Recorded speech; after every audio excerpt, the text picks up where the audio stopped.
right, does anybody else have any questions, comments? All right, Monique, do you have anything else to add? All right, we will move to item 9E, discussion and possible action on appointment of a member to the Planning and Zoning Commission.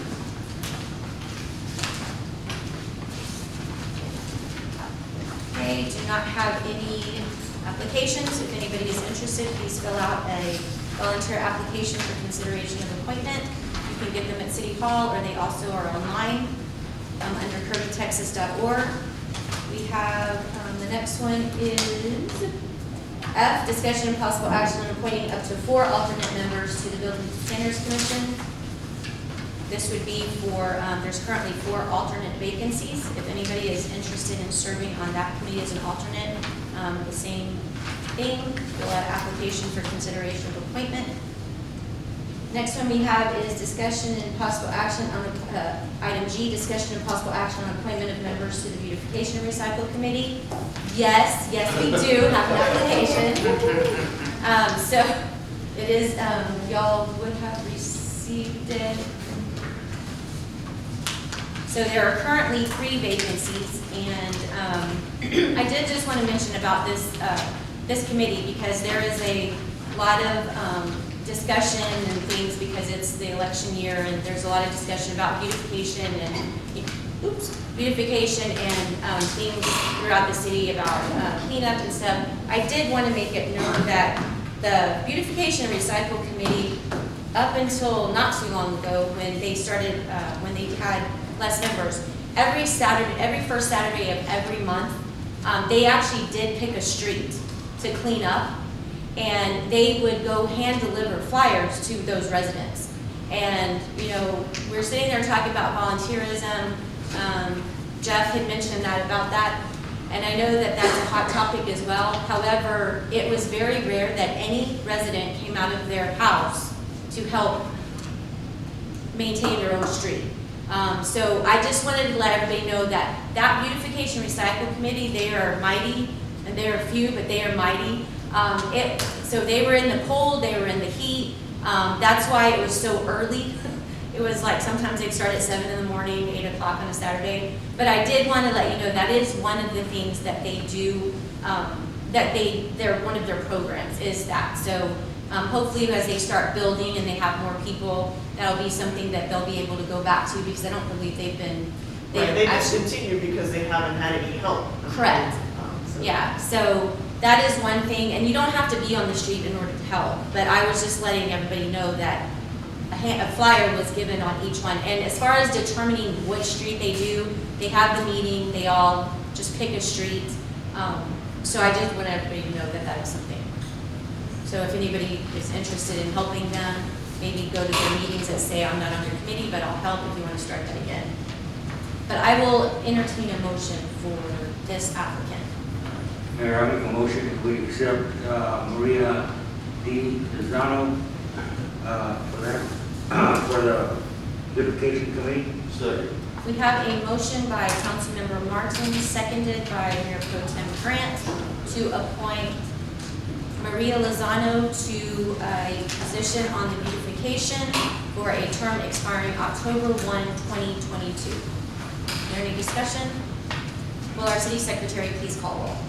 Councilmember Martin, Yes. Mayor Pro Tem Grant, Yes. Councilmember Apodaca, Yes. Councilmember Salazar, Yes.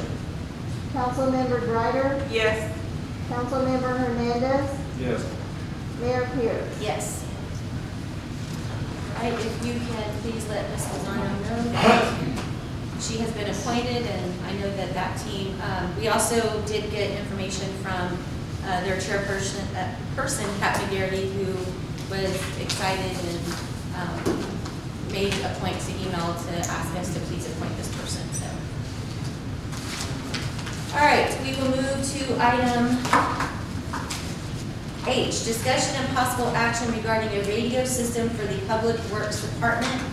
If you guys recall, we talked about this briefly last meeting, and it was just somebody had asked if we could just go ahead and try to get proposals just to see what it would cost, since the Public Works Department did not have radios with them. Mr. Ives, do you want to say anything towards this, or Monique?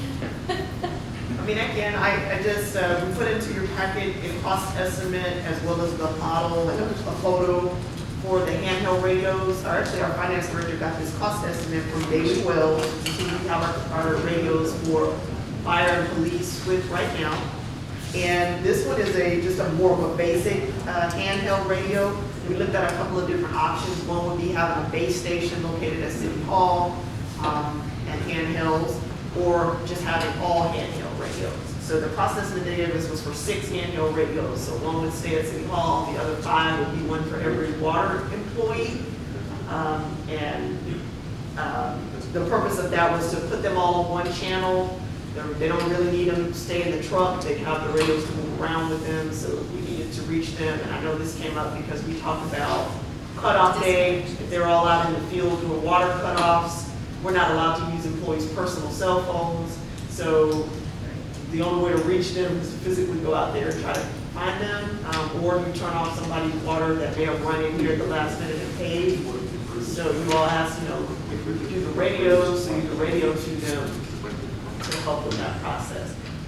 So that total cost estimate was, and we don't really need the second option that's listed at the bottom. That is for the coil speakers, like that you could wear on your shoulder. So we don't really need that option, but everything else, total cost is $11,220. That would just get you your 6 radios and all your programming, and for them to have their own channel. And then in addition to that, you would pay $18 a month per radio for the subscription.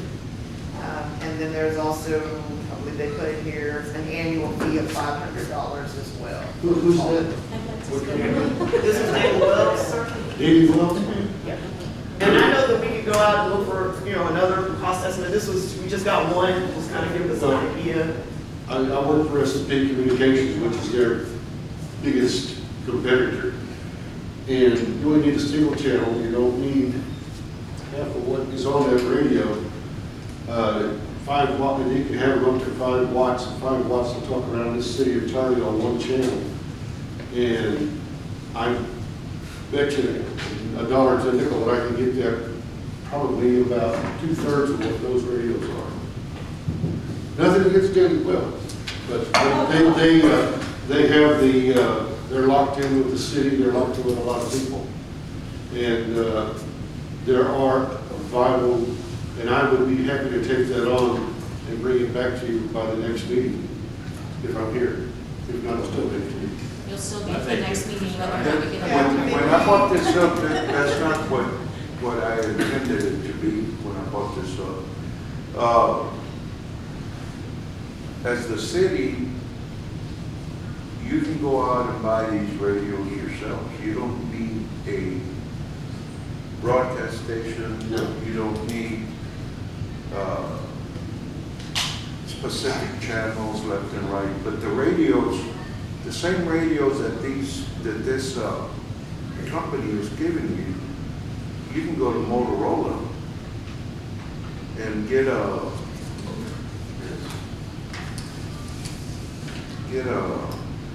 T465 two-way radio, 2 of them for under $100.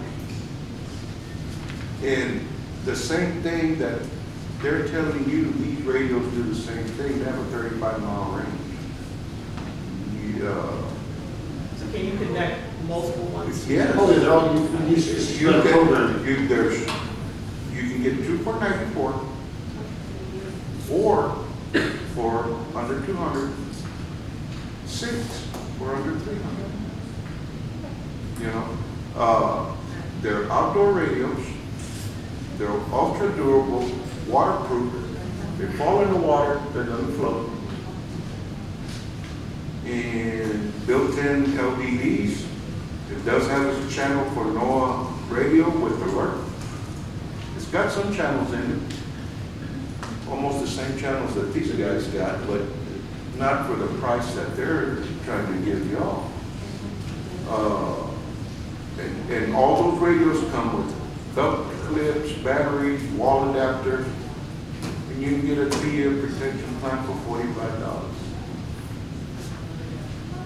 And the total cost of that, what was the total cost that they were giving us? $11,000. Well, that cost on our own will only be $422. That's what I was looking at when I originally bought this. Wasn't looking to go through all The that. difference is too, on If this, you go to factory outlet store where they specialize in these Motorola radios, that's what your price will be. the difference too is that, see, they were gonna put you on one of their frequencies, and Daily Well knows so many frequencies.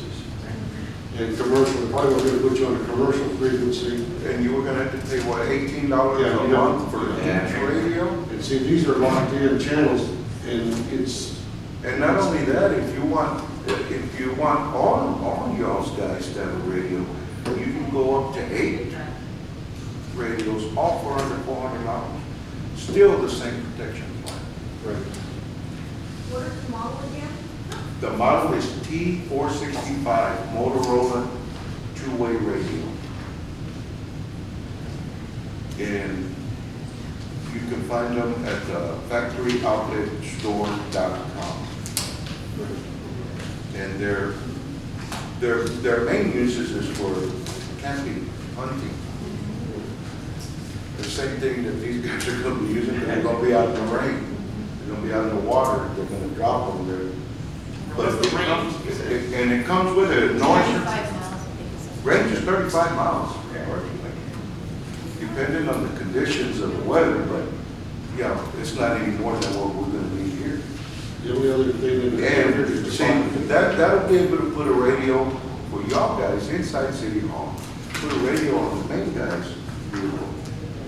And then he can be able to distribute the other radios. And you could buy up to 8 and still come out way ahead.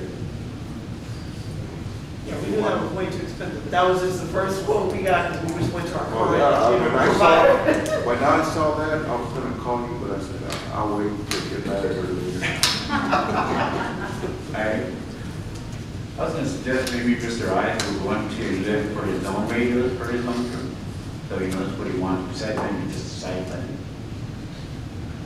This is, I'm not sure what this one has that you're suggesting.